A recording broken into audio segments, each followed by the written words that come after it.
5 ఏళ్ళు సరిపోవు, 10 ఏళ్ళు కావాలి, మేము అధికారంలోకి వస్తే 10 సంవత్సరాలు ఇస్తాము అని చెప్పింది మీరు కాదా అని అడుగుతా ఉన్నా నేను.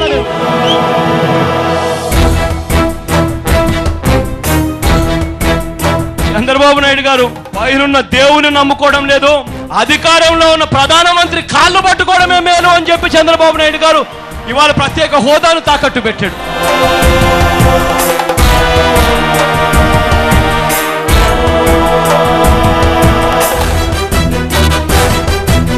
అందరూ కలిసికట్టుగా ఒక్కటై రాష్ట్రాన్ని ప్రత్యేక హోదా ఇస్తాము అన్న హామీ ఇచ్చి విడగొట్టారు.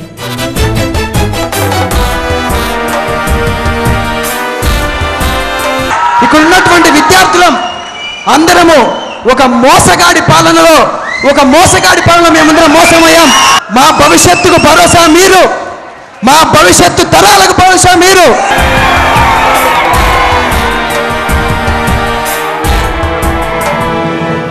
ప్రత్యేక రాష్ట్రం, ప్రత్యేక హోదా కలిగిన రాష్ట్రంలో చంద్రబాబు నాయుడు గారు పారిశ్రామికవేత్తను తీసుకొచ్చేందుకు ఎక్కడికెక్కడికో పోవాల్సిన పనుల, సింగపూర్ తిరగాల్సిన పనుల, చైనా తిరగాల్సిన పనుల, ప్రత్యేక హోదా మనకు ఇస్తే ఇక్కడ జాబులు ఉన్నాయి, అప్లై చేసుకోండి అన్న బోర్డులు కనిపిస్తాయి ప్రత్యేక హోదా కలిగిన రాష్ట్రం అయితే.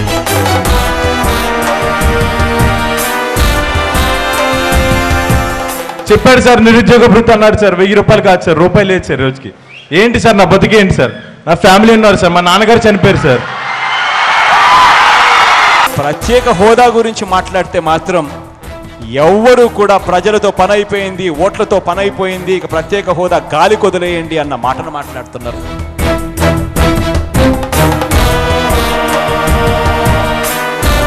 మన రాష్ట్రంలో పరిశ్రమలు పెడతారు, లక్షల కోట్లు పెట్టుబడిగా తీసుకొస్తారు, పెట్టుబడిగా లక్షల కోట్లు తీసుకొచ్చి లక్షల ఉద్యోగాలు ఇచ్చే పరిస్థితి ఈ ప్రత్యేక హోదా వల్ల జరుగుతుంది. ఇది తెలిసిన చంద్రబాబు నాయుడు గారు మాత్రం పట్టించుకోరు. అయ్యా చంద్రబాబు, నీ కొడుకు ఇవాళ నీ వెనకాల ఉన్నాడు, మిగతా ఈ రాష్ట్రంలో ఉన్న అలాంటి కొడుకులు నీ కొడుకులో వయసు కాదా? వాళ్ళు బాగుపడతా చంద్రబాబు అంటే నీకు కనీసం మనసు లేదా చంద్రబాబు అని అడుగుతున్నానన్నా.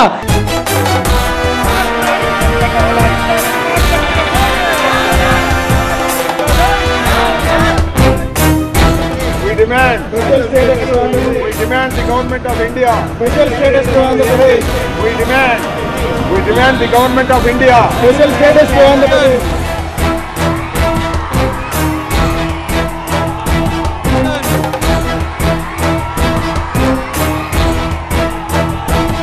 ఏ రోజైతే చంద్రబాబు నాయుడు గారు ఢిల్లీ వాళ్ళకి అల్టిమేటం ఇస్తాడో, ప్రత్యేక హోదా మాకు ఇవ్వకపోతే కేంద్రంలో ఉన్న మా మంత్రుల చేత మేము రాజీనామా చేయిస్తామని చెప్పి చంద్రబాబు నాయుడు గారు ఏ రోజైతే చెప్తాడో ఆ రోజు ఢిల్లీ కదులుతుంది, ప్రత్యేక హోదా అన్నది మన వాకిటి దగ్గరికి వస్తుంది.